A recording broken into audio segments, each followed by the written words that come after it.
So hello everybody, welcome to today's Stats Society Australia webinar. We're so glad you could join us. I'm Susanna Cram, I'll be your chair today. Firstly, I do want to acknowledge that most of us are on First Nations land. Today I'm on Gubbi Gubbi land. In the spirit of reconciliation, the Statistical Society of Australia acknowledges the traditional custodians of country throughout Australia and their connections to land, sea and community.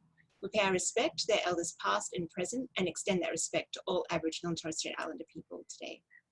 Today's webinar features two outstanding statisticians, and it came from a paper that they published last year in the Australian and New Zealand Journal of Statistics. So if you see a great paper and you'd like to hear more in a webinar, then let us know. Our first speaker is Dr. Frances Huey from ANU, President of the Canberra SSA branch and fan of anime. Our second speaker is Professor Ellen Walsh from ANU, who last year was awarded the Hannan Medal by the Australian Academy of Science for his outstanding contributions to statistics. So you're very welcome to type your questions in the chat window during the presentations, as Mark mentioned, and there'll be time for questions afterwards. But I'll now hand over to Frances. Thanks. Okay, thanks, Susanna. Let me share screen to start off with.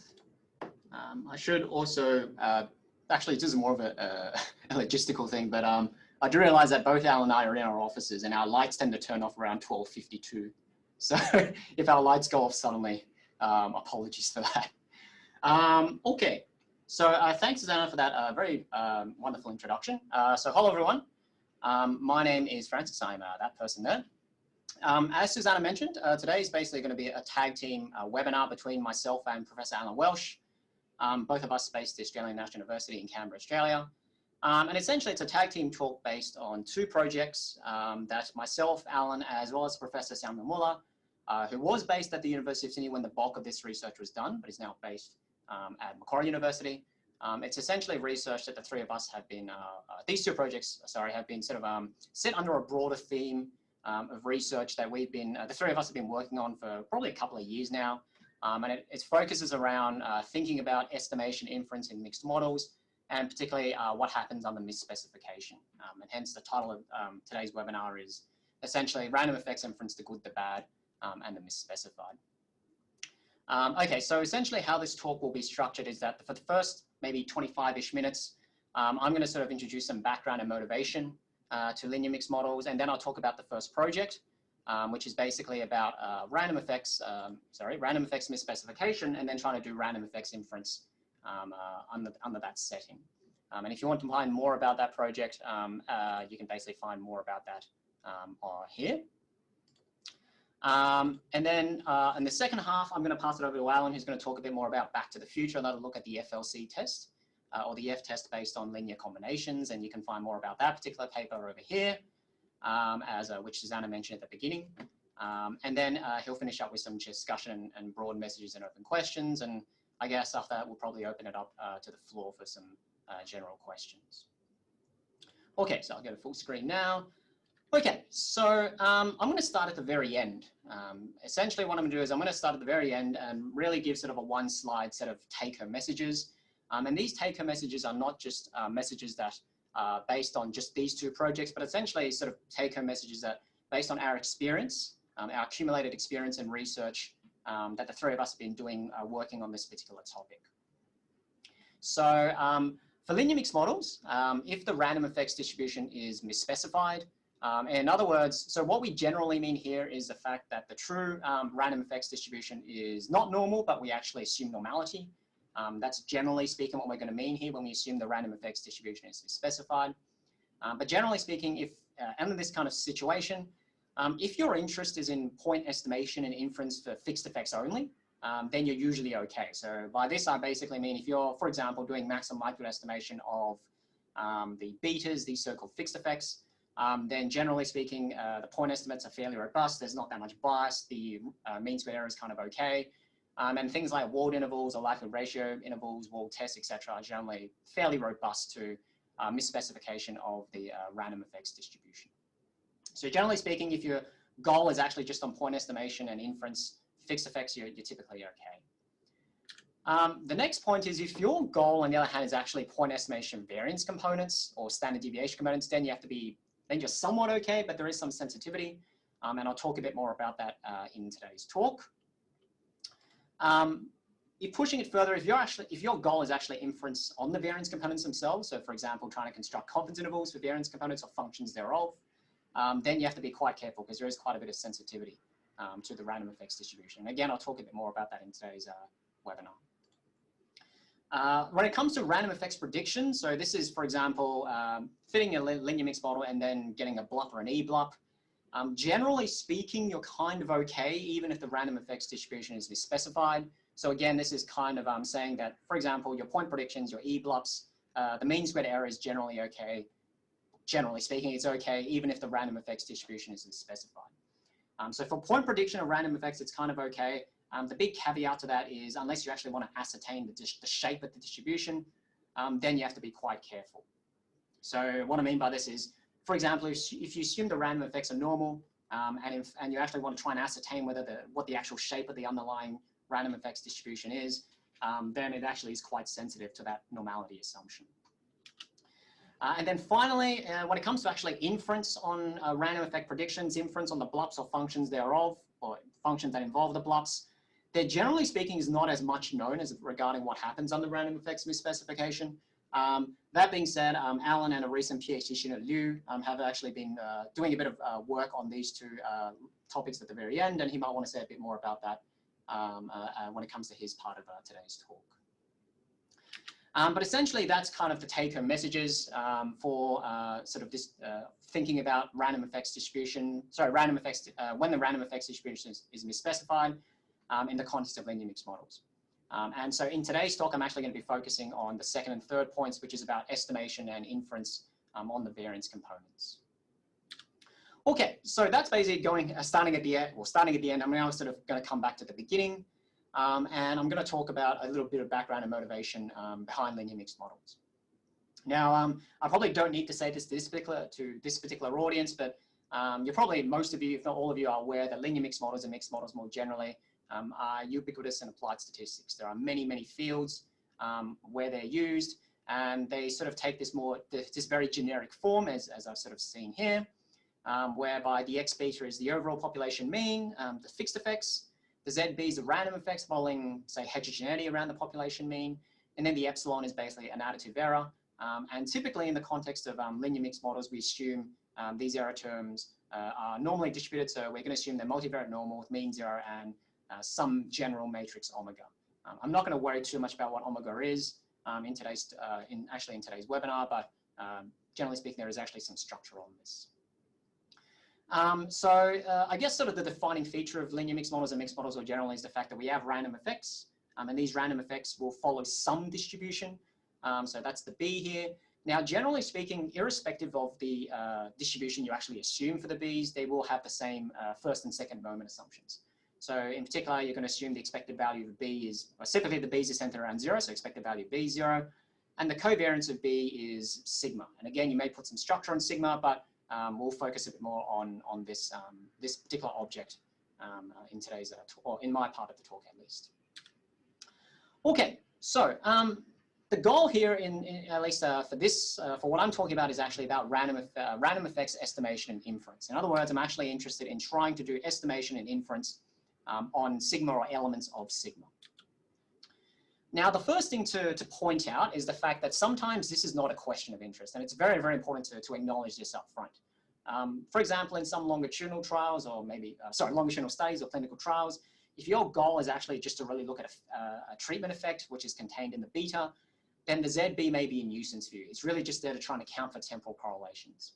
And in that situation, then maybe that basically random effects estimation inference is not really something that's of interest to you. And so that's something to point out right up front, that it may not be of interest to you. And actually, if it's not of interest to you, then probably a large part of this webinar today is actually not of that much interest to you. But if your goal is actually just to focus on the beta.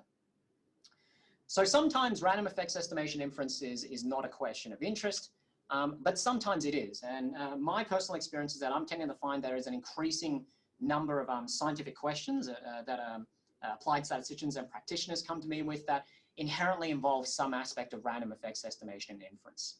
So for example, I'm not going to go into details here, but for example, epidemiology, assessing heterogeneity in population baseline, ecology, assessing importance of phylogeny and traits, small area estimation and poverty mapping, you're doing predictions of random effects or functions thereof. In agriculture, G by E trials are quantifying sources of variations in the gene by environment, predicting yield. And then within statistics itself, there are methods like factor analysis, latent variable models, double GLMs, hierarchical GLMs. These kinds of methods inherently involve some aspect of random effects estimation and inference. And so these are sort of areas, a few example areas whereby random effects estimation inference is actually something you're interested in. And so that's kind of why we sort of got into this topic, because there is just an increasing number of questions, scientific questions, and non-scientific questions, in fact, that actually involve some aspect of random effects estimation and inference. Okay, so that sort of sets up the general motivation for why we're looking at this. In terms of coming back to the model itself and then thinking about the random effects B, almost always people assume normality on this. This is certainly, I think most people will agree, this is pretty much the default assumption people make. So for example, B is assumed to come from a multivariate normal with mean 0 and then that covariance matrix sigma. And again, you may put some structure on that. Now, as to why you assume normality, I've heard a spectrum of reasons as to why, because I was taught to do so, because the random sample should be normal-like. A very common one is because, at least in statistics, is because the mathematics, the computation, the large sample theory works out quite nicely. From the applied point of view, because the software only allows normal random effects, that's a common one. And perhaps a bit more cynical one is because normality is the default, and if I do something different, the reviewers will ask why. And so there's a spectrum of reasons why. Some are more cynical than others, some are more applied than others, but there's certainly no doubt that normality is by far the most common assumption that is made for the random effects when it comes to fitting and doing inference on linear mixed models, as well as mixed models more generally. So with that in mind, I guess sort of the general question that we set out to answer, at least in this particular project, is random effects estimation and inference robust to random effects misspecification? In other words, if we assume normality as a default, then can we get away with that assumption, and can we get away with sort of just using off-the-shelf software for doing random effects estimation inference? So trying to do inference on those variance components, for instance. Okay, so to try and answer that question, in today's talk, I'm just going to actually go back to work with a more concrete example. And I'm going to work with, and just to make it simpler in today's talk, I'm going to focus on the case of the independent cluster linear mixed model. This is a very common mixed model that's used in longitudinal data. Also commonly used, it's basically a nested mixed model whereby you have one level of nesting. So with the independent cluster LMM, you kind of have I equals 1 to n clusters. Mi is the size of the ith cluster, and capital N is the total sample size. An example of a model you would fit that kind of sits in that sub-model of independent cluster LMMs is this model here, whereby you have an overall intercept, a fixed effect for time, fixed effect for some covariate, a random intercept and random slope for time, and then the error at the end. And here we've got two random effects, the random intercept and random slope for time. And as in independent cluster LMMs, as is very common, we assume that BI here comes from some bivariate normal distribution, mean 0, and then this is some 2 by 2 matrix. This could be left unstructured, or alternatively, if the situation or the assumptions or the design is appropriate, you may assume it's a diagonal matrix. So diagonal lambda squared, where lambda I'm going to refer to as the standard deviation components in today's talk. And basically the epsilon ij's are the IID normal areas. For those that are more familiar with R or sort of statistical software, you can fit this particular model in R. For example, using LME4 and LMER, ASREML, GLMM-TNB, LME, MCMC, GLMM, etc. There are a wide array of packages within R that fit mixed models and linear mixed models, as well as more generally other types of software like SAS and SPSS, Minitab, etc. that will fit this kind of mixed model, if not other flavors of mixed model as well. Okay, so that's basically the concrete example that I'm going to work with for pretty much the rest of at least my part of the webinar. Okay, so coming back to basically this question here, is random effects estimation inference robust to random effects misspecification in LMMs? If you actually go into the literature, what's really interesting is the fact that there's actually surprisingly little in the literature when it comes to how random effects misspecification impacts random effects estimation and inference. There's a huge amount of literature when actually I should say by contrast, there's quite a bit of literature when it comes to fixed effects estimation inference. but when it comes to random effects estimation inference, there's a lot less.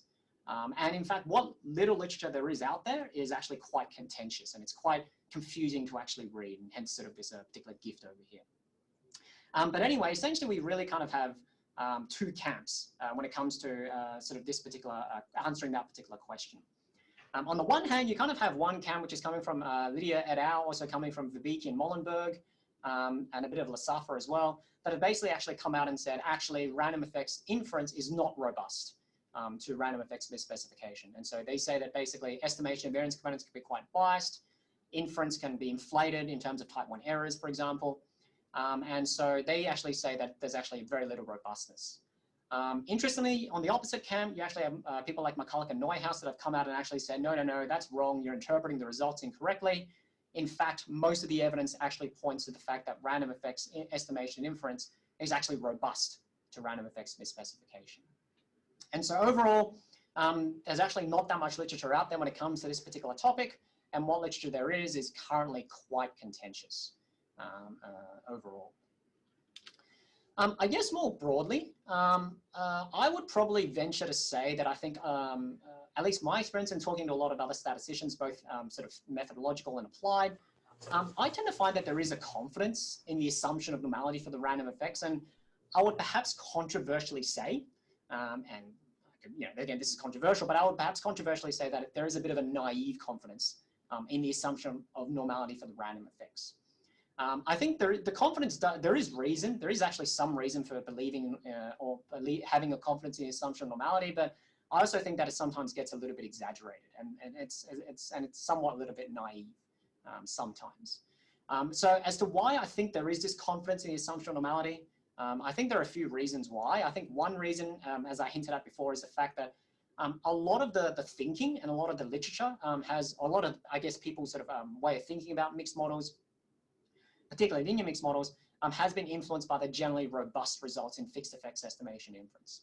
And so as I mentioned at the beginning of this webinar, that the majority of literature out there is on fixed effects estimation inference, and the literature is pretty much concorded in saying that fixed effects estimation inference is robust to random effects misspecification. And I think a lot of people have tended to sort of take that view of robustness and then sort of, I guess, maybe naively or erroneously sort of thought that other aspects of estimation inference in mixed models are robust. And so I think that's, this sort of has influenced and sort of spurred that assumption of normality. The second point is the fact that most software for LLMs doesn't help the cause. Aside from a few packages, and also aside from sort of manually coding up yourself, most software for linear mixed models and mixed models more generally will only allow normality for the random effects. And so the fact that we only really have the one option, again, tends to sort of make people think that maybe, okay, normality is really the only thing you need, and it's kind of an okay thing to do pretty much all the time. And then the third reason why I think there isn't a confidence in the assumption of normality is actually, if you look at the literature on the asymptotics, there's a few papers, particularly I'll note the papers by Butler and Louise and also Verbeke and Lasafra in the early to late 90s. These papers actually came out and actually showed you that asymptotically, maximum likelihood estimation still works. So even if the random effects distribution is misspecified, MLE still gets you a decent estimation and it still gets you valid inference in the limit. The big caveat to that, though, is that you have to assume misspecification. And this is something that I think a lot of people, again, tends to be a little bit ignored. These papers basically show that MLE can actually work asymptotically, but you really have to assume misspecification as a default. And that is certainly not something that software allows, and certainly not something that a lot of statisticians do as a default, at least when it comes to applied analyses. So asymptotically, MLE still work if you assume misspecification to begin with. And although these papers, and in fact our simulations also show, or additional simulations also show, that even if you do assume misspecification, then the finite sample results can still vary quite dramatically and still can be quite sensitive. And so I think this is also a reason why there is a confidence in the assumption of normalities, because I think a lot of people tend to just think, oh, well, asymptotically MLE works, so we should be okay and we can just rock and roll with that. Okay, so that's basically overall what the literature says. What I'm going to do now over the next few slides, and in fact basically for the remainder of my part of the webinar, is essentially show you a relatively simple theorem and then complement that with some simulations just to sort of demonstrate the impact of random effects misspecification on random effects estimation and inference. So in this simple theorem, I'm going to consider the independent cluster LMM, and I'm going to consider independent random effects. Again, I'm going to do that just for simplicity, for ease of presentation in today's talk. So same setup as before, a bit more general now with X transpose beta plus Z transpose BI. And I'm going to assume independent random effects. So I'm going to have the sigma matrix being the diagonal matrix, where lambda is, again, this standard deviation component. And that's basically the setup as before, but just a bit more general. What I'm going to do next, though, is that I'm going to assume, I'm going to suppose we're interested in testing a non-zero standard deviation component. So the null hypothesis here is that lambda sub s, which is some subvector of lambda, so lambda sub s is going to be equal to lambda asterisk sub s, and the alternative is not all. But the key point is I'm testing a non-zero standard deviation component. So I'm going to assume, or basically the null hypothesis involves the fact that all of these lambda asterisk sub s are positive. So we're away from the boundary. Now, you may ask, why would I ever test for a non-zero standard deviation component? And that's a good question, and I'll answer that in about maybe a minute's time. But let's suppose we've got an independent cluster LMM and we've got independent random effects, and suppose I go for this particular hypothesis test. Then what you can do is you can basically show that under misspecification of the random effects distribution, the standard likelihood ratio test for testing non-zero variance components. So this is whereby you take your likelihood ratio statistic and you compare it against the chi-squared distribution with the appropriate degrees of freedom. You can basically show that this thing doesn't achieve the nominal significance level. So asymptotically, this likelihood ratio statistic is not going to be chi-squared. In fact, its actual distribution depends very precisely on the shape of the true random effects distribution. And so because it's asymptotic or chi-squared, in fact, it actually doesn't achieve the nominal significance level. So you can't guarantee this to be a valid test. Now, one thing I should point out here is the fact that a lot of you, I guess a lot of people that do tests on variance components are probably taught to that basically the standard, you really shouldn't be comparing to a chi-squared, you should be comparing to a mixture of chi-squareds. And the reason why we can actually compare to a chi-squared here is because we're actually testing non-zero variance components. So we're actually away from the boundary. And so in principle, because you don't have that boundary issue, that you're not really looking at lambda equals 0, then the standard likelihood ratio test comparing to a chi-squared should work in terms of its null distribution. But in fact, it actually doesn't work on the misspecification of the random effects distribution. So standard likelihood ratio test, off-the-shelf standard likelihood ratio test doesn't work. Now, as I mentioned before, there's an obvious question you would ask is, well, why would I test for a non-zero variance / standard deviation component? And the answer is you normally wouldn't. But you would obtain a confidence interval. So you would flip that and try to get for example, a likelihood ratio or a profile likelihood confidence interval. And that's basically what I'm going to do, basically to show you this in a set of, I guess, again, relatively simple simulations. So I'm going to consider independent cluster LMMs with independent random effects. So this is the same model as I showed you several slides ago. And I've got basically a random intercept and random select for time. And then I've got these coming from basically a variety of true random effects distributions. So this is my true model, and the random intercept and random select for time is basically going to come from 7 possible random effects distributions. The normal is going to be one of them, and then the rest are going to be different types. I've got T with 3 degrees of freedom. I've got log normal, chi-squared, beta. I've got the Tukey GH distribution, which is basically a transformation of a standard normal to get various types of skewness and kurtosis. But essentially, I've got 6 non-normal distributions as the true random effects distribution. And these distributions have varying degrees of skewness, heavy tailness. They could be truncated on one side, they could be truncated on both sides, like for example with the beta. And so this is kind of my true model with kind of varying true random effects distributions. I've got basically 4 combinations of number of clusters and cluster size. And then what I'm going to do is I'm going to generate the data from this model and then fit LMMs with normal random effects, and then I'm going to get my profile likelihood confidence intervals for the standard deviation components. So I'm getting basically the MLEs and then the profile likelihood confidence intervals for that. And I do this using LME4, and it's basically 2 lines of code to do this. So this is standard off-the-shelf software, just getting fitting LMMs, and then just getting the profile likelihood confidence intervals. And if I do that, this is basically the results that I get.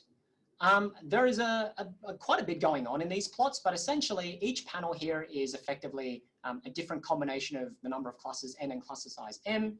And given that the results are fairly similar across the four, I'm actually just going to zoom in on and focus on the biggest sample size, which is basically this one here with 100 clusters and a cluster size of 20, which is, in my opinion, actually pretty decent for this kind of model. So I'm going to zoom in on the bottom right one here, and this is what you get. And apologies for the bad quality of the graph.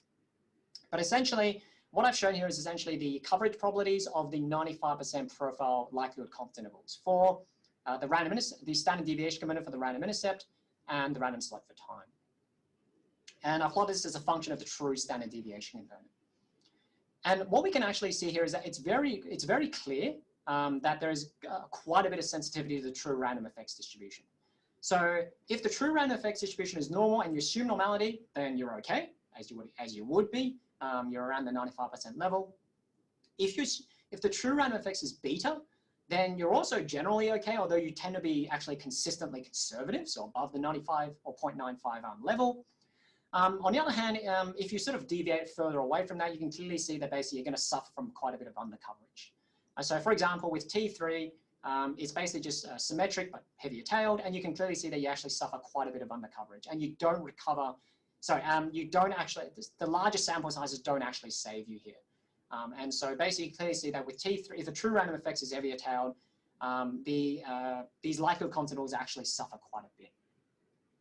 And so based on this sort of, and so this is sort of just a snapshot of the simulations that we've conducted, but essentially sort of the overall general conclusion for this is the fact that random effects estimation and inference can be sensitive to the random effects distribution in linear mixed models. We can clearly see through theory and through empirical study that essentially there's quite a bit of sensitivity to this, and standard off-the-shelf software is just not robust to random effects misspecification. It's quite sensitive to the true random effects distribution. Now, I haven't shown this, but estimation of non-zero variance components may also present non-negligible bias and increased MSE, and you can find more about that in the paper. And again, that's just reflecting sensitivity.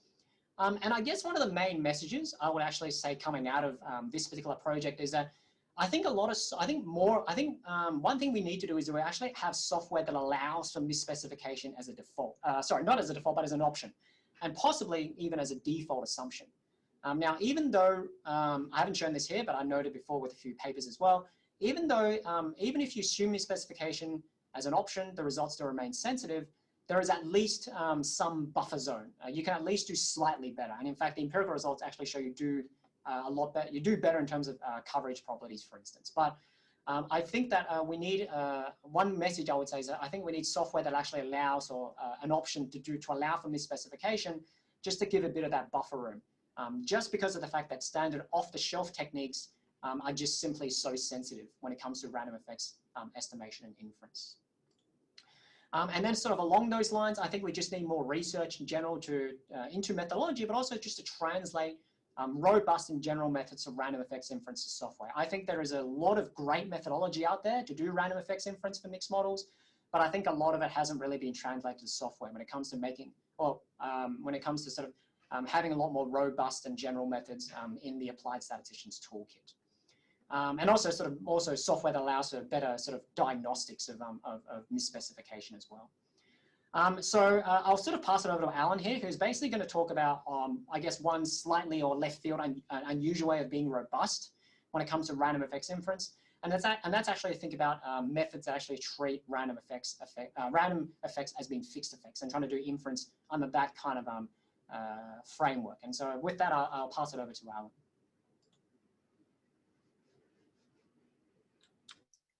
Thank you, Francis. I'll just share my screen.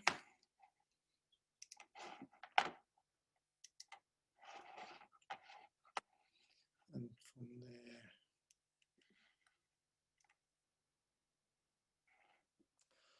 All right, so thank you, Francis. Thank you, everybody, for coming today.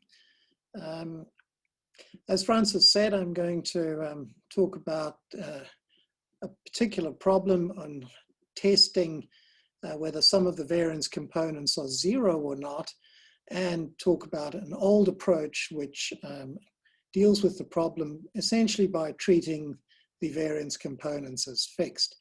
In some sense, this is making use of misspecification, because you can't really misspecify a random effect any more than by treating it as fixed. So just to put things in context, I want to look at put the problem as one of testing the need for random effects in a model for the 1982 high school and beyond survey. This is a survey of 7,185 students nested in 160 schools, which contribute between 14 and 67 students each.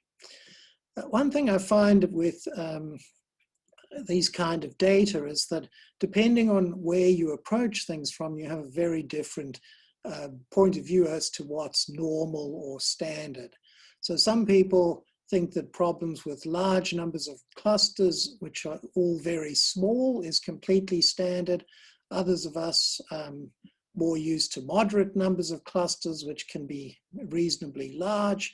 And then, of course, the case where you've got very few but larger clusters, which often starts verging into time series and other fields not usually connected with this area. So in this data, the response is a standardized measure of mathematics achievement, and we have one school level covariate, which reflects the sector in which the school, to which the school belongs, and 3 student level covariates, being the gender, whether the student belongs to a minority or not, and social economic status measurement. So an initial model for these kind of data is to put all the covariates into the model, all 4 of them as fixed, perhaps to put in a random intercept to represent the schools, but it's also very reasonable, and there's no reason to assume that it won't be important to put in independent random slopes for the 3 student level covariates. So that is, you're allowing the students within each school to have their own intercept and slope for the student level covariates, but the school level covariate stays constant, fixed only. All right, you fit the model just using LME4. Here are some QQ plots of the residuals and then of the random effect distributions. This is quite a nice situation because things look relatively normal. I think it's always useful when we've just been talking about misspecification to say that as far as we've been able to see, you have some hope of detecting departures from your assumed random effect distribution. And so it's always worth just checking and seeing how things look. All right, so the question we want to ask is, do we need the random slopes in the model? I mean, you could also ask, do we need the random intercept? But I think more or less from a design point of view, most people would be comfortable including that, but would feel there's more doubt as to whether you need the random slopes or not. And if you could reduce the number of random terms, that would represent something of a simplification for the model. So the model Francis was talking about, the linear mixed model, is the model we've fitted. I've written it out here, showing the 4 covariates in X, the random intercept and the 3 random slopes in Z. And then we've got a covariance structure between the random effects B and the errors E, which is nicely block diagonal. In fact, because we're doing the simplest possible case here where we're treating all the random effects as independent of each other, sigma is also, as you can see, a diagonal matrix. So what we want to do is test the hypothesis that subsets of the random effect variances are equal to 0, which of course, given the nature of the parameter space for variances, means testing that they're on the boundary of the parameter space, or equivalently, just looking at the model, that subsets of the random effects B equals 0. And in both cases, the general alternative is that the null hypothesis doesn't hold. There's a substantial literature on possible tests. When you look into them carefully, what's confusing is the approach they use, how they obtain a reference distribution, how general they are in terms of what they assume about the model. Some of them assume that will only apply when the random effects are independent, as in this case, and wouldn't apply if you had correlation either within or between the random effects. And also, finally, whether they're available in publicly accessible software or not. So the test that we are really focused on today is a very old test. Francis came up with the acronym FLC. If you know Francis well, you'll know he's a master of the acronym. Here he meant the F test based on linear combinations of the responses. But of course, this can make things seem a little bit more magical than they are. What's actually meant is when you map linear combinations of the responses to computing residuals after fitting particular models, this actually means the ordinary F test that you'd get if you treat the random effects as fixed unknown parameters. In other words, you completely ignore the fact that in the way we formulated the model, we think of them as realizations of random variables. We just treat them as having the same status as the fixed effects beta and proceed to fit a model. We first of all fit the full model, then we fit the reduced model. We compute the residual sum of squares in both cases and construct the absolutely standard, familiar, usual F test that we would use if the B's were in fact fixed effects. Now this idea goes back a long way. It goes back to a paper by Wald. I should say that in the paper published in the Australian and New Zealand Journal, there were 4 discussions. One of those discussants is attending today to keep us in order. But the first discussant, Chris Triggs, actually pointed out that this idea has its origins in a paper of Bartlett's in 1937. Anyway, Wald very explicitly did this. This is Wald's test. It's not the Wald test paper. That's a 1943 paper. This comes later. This is specifically for this context. It was taken up again by Seeley et al. In 1983. And so we're not suggesting here an original test. We're more taking the view that we want to remind you about the existence of this, the possibility of doing it, and point out that it's quite useful. In particular, it's dead easy to compute. One of the nice things is that everything's based back on ordinary least squares. The reason is once you stop treating your random effects as random, you no longer have random effect variances to weight by, and so you're back in the nice simple situation where ordinary least squares is effectively the way you fit the model. It's pretty flexible. It turns out to be exact under the null hypothesis, irrespective of the distribution of B. That means irrespective of the shape and also irrespective of what you assume about the relationships between the B's. So you can have time series correlation, spatial correlation structures, and this still holds. The power actually does depend on the distribution of B, so it's not what you would get in the usual F test for a standard regression model, which would be a non-central F. It's actually an integral over non-central F distribution, but it is computable and you can therefore use it for planning and designing studies. The one catch with this methodology is that the minimum cluster size needs to be sufficiently large. It obviously needs to be larger than the number of random effects in each cluster for you to be able to do the computations. If it's a bit larger than that, you have a better chance of achieving good power with the test. What are we going to compare it to? Well, the standard tests include the likelihood ratio test.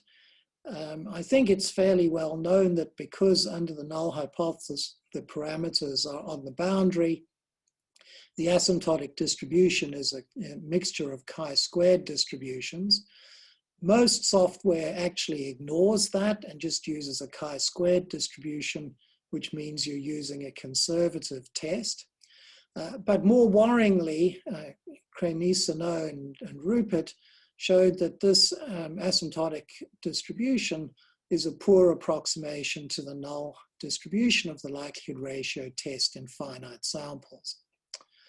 Not surprisingly, two natural things to do when confronted by that is to try to improve the approximation to the null distribution. The first paper referenced there by Halico and Hoschard is a parametric bootstrap likelihood ratio test, perhaps quite a natural thing to try. An earlier paper is the restricted likelihood ratio test, which uses REML instead of maximum likelihood. I don't think that's its key advantage. Its key constituent point in its construction is that rather than just bootstrapping the data, it does a simulation from an expression for the finite sample null distribution to get the exact test. So it uses a mixture of analytic work and then simulation. And that approximation seems to work quite well. However, and this is the point about the generality of other methods, it's limited to testing a single variance at a time. So you can't test that all three slopes have variance 0 simultaneously, and also it assumes independence of the random effects. Two other tests, the linear score test. You can see these are all recent tests. So in a sense, what we were doing was bringing back a very old test and seeing how it compares against recently proposed tests for this problem.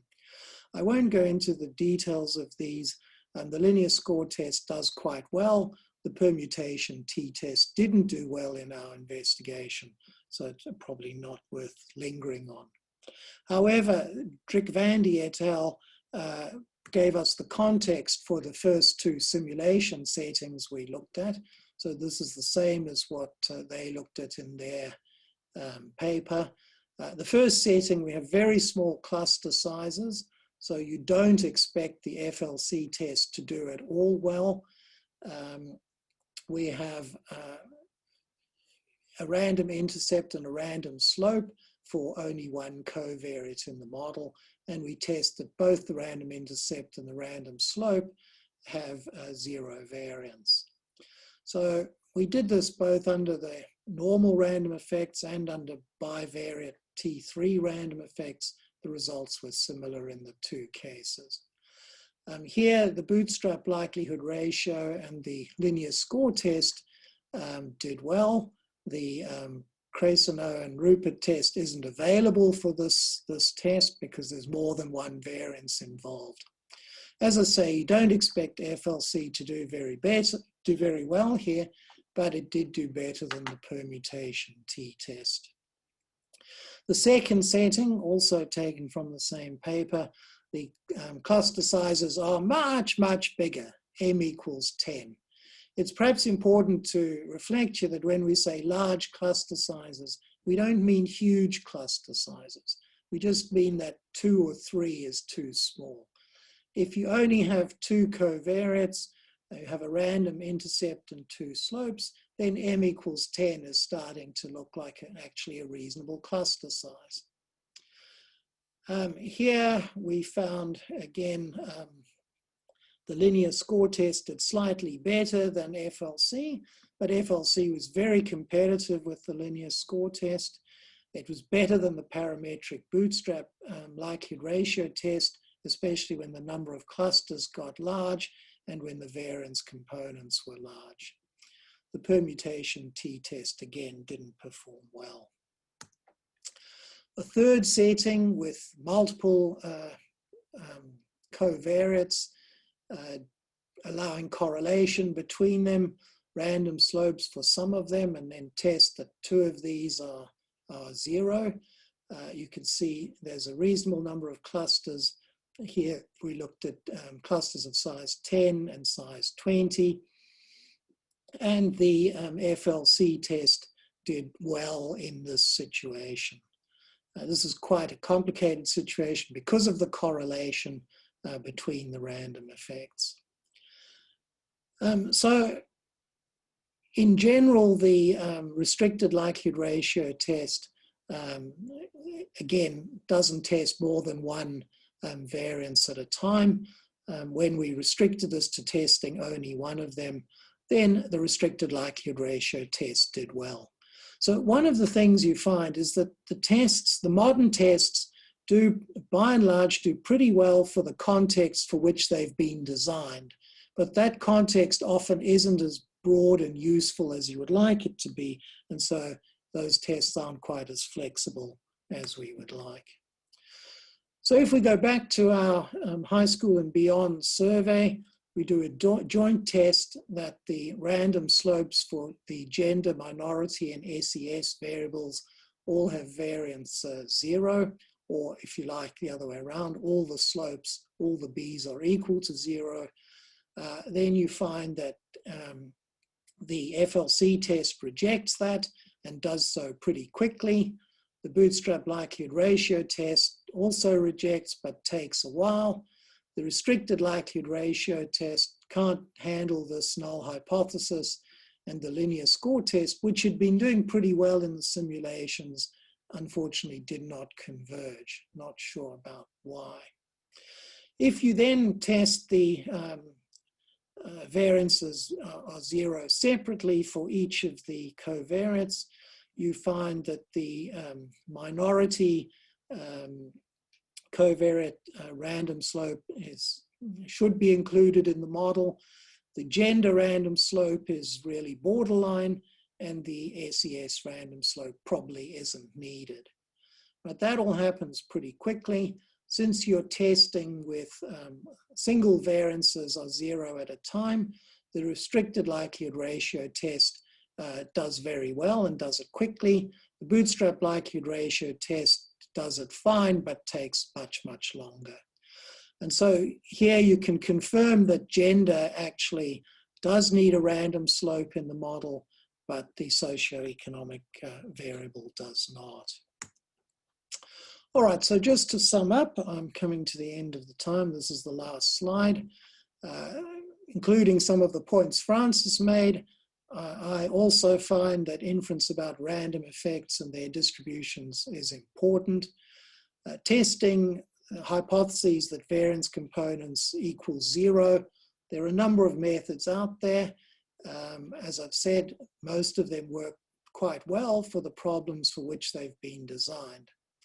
Nonetheless, the very old 1947 FLC is worth having in your toolkit because it's very widely applicable, it's computationally fast, it's exact, it has good power properties when the cluster sizes are sufficiently large. So if your cluster sizes are too small, it's not going to be much good for you, but if they're large enough, and please don't ask what large enough means. Francis put an answer in the paper. He suggested about 8 degrees of freedom more than the number of parameters you're estimating in each cluster. But that's very much a rule of thumb. FLC is very useful in screening. In the example, we found, and in our simulations, detections of non-zero random effects are reliable. Non-detections, that is getting a non-significant result, should be examined more carefully. But even if you can reduce the number of tests you need to do by doing a quick initial screening with something simple like FLC, that can be very, very helpful to you. We haven't explored in this work unbalanced cluster size. That often messes up hypothesis tests, although as stated here, having large cluster sizes might make that less of an issue. We allowed for non-normal random effect distributions, but in all the simulations I reported to you, the error distributions were kept as normal. And so there's some space to do some more work on the non-normality of the error distribution and what effect it has. All right, testing for non-zero variance components, that is doing the sort of tests you need to invert to create confidence intervals, is difficult. Francis talked about that. And as I said at the beginning, misspecification of random effect distributions is detectable in data, but at the moment, as Francis said, it still takes quite a lot of work to fit models with non-normal random effect distributions. And so without a change in the kind of software that's readily available, I don't think we're going to see a lot of that in the immediate future, but in the longer term, hopefully that will become possible. Thank you.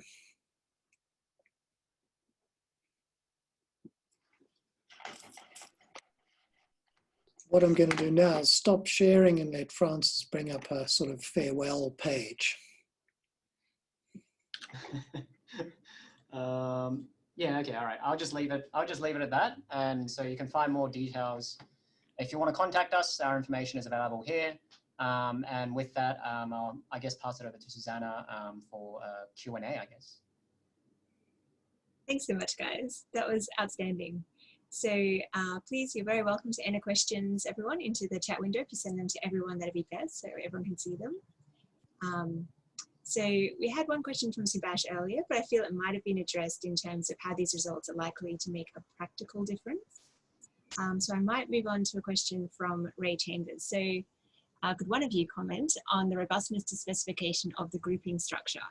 So supposing the clusters assumed for LMM are not the true clusters for which LMM holds, administrative group definitions used in official stats are not necessarily reflective of hierarchical variance components in data. That is a really tricky question. And that is not something I've done any explicit research on. So I think I might have to see if Alan sort of has any experience in this field.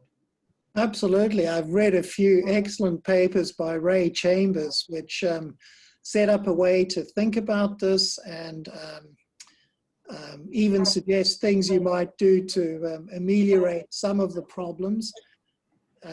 I think it's a good point. Certainly in this work here, we've assumed correct allocation to clusters, but it's a very important problem to also consider when that doesn't necessarily hold. So thanks, Ray. A question from Jim. Do you recommend any plots to check the distribution of random effects in the data? Yeah, that's thanks for that question, Jim. It's a pretty good question. So I think a lot of the standard, probably the most standard plot people do is they take for example, in a linear mixed model, they get the blobs and they construct a quantile plot or a normal probability plot. I think that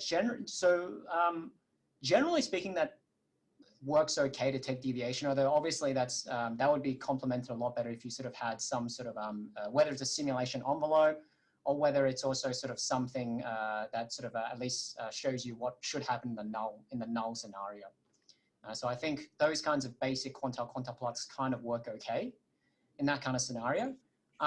One thing that is also, that there is also some more explicit research that is being done that sort of constructs different types of residuals for different, for linear mixed models and mixed models more generally. And so they can construct various types of plots based off that. And so I think generally speaking, the QQ plot's kind of okay. But there are certainly, I think the one thing I would probably majorly add to that is the fact that I think there should be a lot more, people should sort of think about sort of putting envelopes or at least sort of knowing at least, you know, some sort of uncertainty regarding sort of what happens under the null hypothesis in those kinds of plots. Yeah, I don't know if Alan wants to add any more to that. No, good answer, Francis.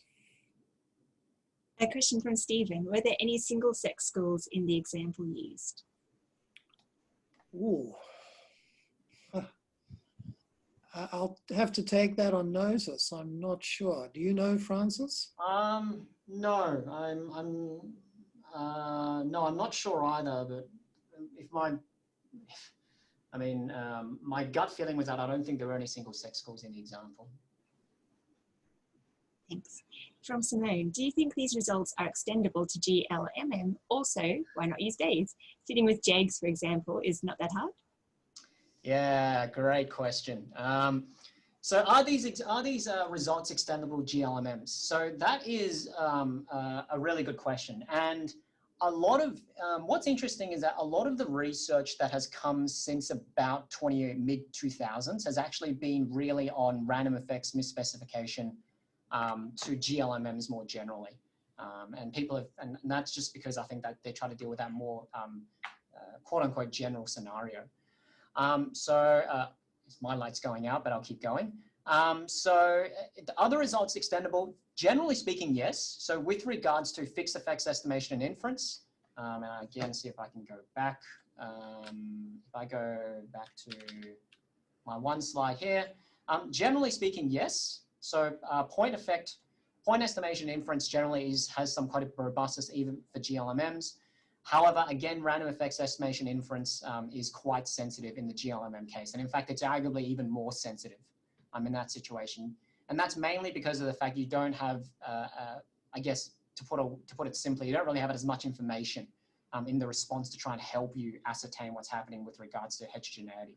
So generally speaking, the results do also hold in the GLMM case, although they tend to be a little bit more, at least with regards to random effects estimation inference, a little bit more extreme. Or even more sensitivity. With regards to why not use Bayes, that's certainly possible. I think, I mean, I would probably say that's one area where I think a lot of the Bayesians sort of have an advantage in the sense that generic packages like JAGs, bugs, Stan, Greta, and things like that sort of allow you to adopt different types of random effect distributions. Now, certainly in the context of likelihood-based methods, there are increasing number of approaches that allow that. So for example, things like template model builder, and also a few packages like hierarchical GLMs also allow you to fit non-normal random effects. And so I think the flexibility, in terms of software, I think the flexibility is increasing. However, I think a more fundamental problem is actually mentality, because I think we're still sort of teaching students to assume normality as a default, and I certainly assume normality as a default for random effects. And so I think it's that kind of situation that I think maybe we have to think about whether that mentality fundamentally also has to sort of be switched slightly, that we sort of have to perhaps be more open to actually fitting non-normal random effects as a more general option. That's at least sort of my feeling on that. I don't know whether Alan wants to comment on that. No, that was good, Francis. Seeing with Alan's responses there. So Tara has some questions for both of you, but first for Francis. So from their understanding, they just need to estimate the third and fourth order moment of the random effect and use those to obtain robust standard errors or add weight for the mixture chi-square distribution in the R package. Do you think it's easier to realize in packages? Yeah, good question, Tara, thank you. Is it easy to realize? I think it's one of those things where I would say in principle, it's doable, but I think estimating higher order, my general experience is that estimating higher order moments in random effects distributions is not an easy thing to do. I think what our results have shown is that actually estimating the second moments already on the random effects misspecification is already quite difficult. So I think if you want to try and start estimating skewness and kurtosis, I think it's going to be quite a difficult job in practice on the random effects misspecification. And I think that also partly relates to the fact that once you start getting at the third and fourth order moments, you're really trying to ascertain more and more about the shape of the true random effects distribution. And that was sort of my point over here, which is basically that if you actually want to try and ascertain the shape, there is actually, it's actually quite a difficult problem. And there is actually a very nice paper, I think, by Molenberg and another co-author that basically looked at GLMMs and basically tried to just explore how well you can ascertain the shape. And basically they showed that on the random effects misspecification, it's actually incredibly hard to ascertain the shape of the random effects distribution.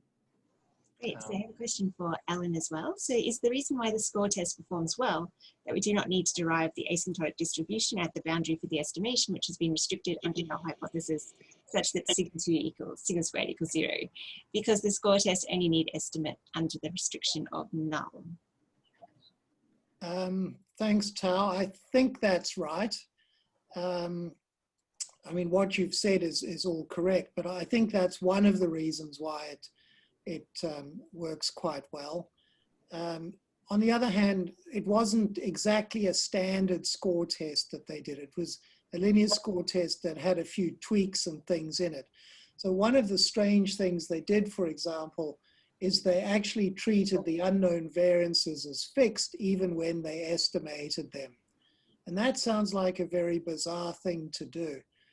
But nonetheless, the test in the simulations worked quite well. So I think your comments might apply exactly to the traditional score test, but the linear score test we were looking at was slightly different from that. Great. Last question, because we are out of time now, but it's just from John. May we see what is the final multi-level model looks like? Yes, I don't have, thanks John, good question. I should have had the numbers and the final fit and everything for you. Obviously it's the same as the initial model at this point. We still have all the covariates in as fixed effects, but SES doesn't have a random slope. It only has a fixed slope. So that's as far as we got on what I told you today. Of course, there are other things you can look at, and I should have brought all that forward and completed the analysis. In my defense, I was trying to summarize the paper and use the example to make it feel concrete rather than give you a complete analysis of that data. But that would be a worthwhile and interesting thing to do. Thank you. Cool. Thanks so much, everyone. So just a few quick announcements before we finish up. So there's 2 amazing online SSA branch meetings next week. There's also the free online Western Australia Young Stats workshop for students and early career statisticians. The next SSA webinar is going to be on the 6th of October at noon, featuring James Cochrane, entitled "It's Alive, Frankenstein for President." It's about polling, so it should be great. In closing, I'd again like to thank our speakers, Francis and Alan, did an outstanding job. I'd like to thank all of you for asking such great questions and attending. I'd also like to thank Mark Vish, who put so much effort in behind the scenes giving technical support. So we are about to go into a short mingling time for anyone who wishes to stay, and you can then speak directly with our speakers and other attendees. For anyone who can't stay, enjoy the rest of your day and thanks so much.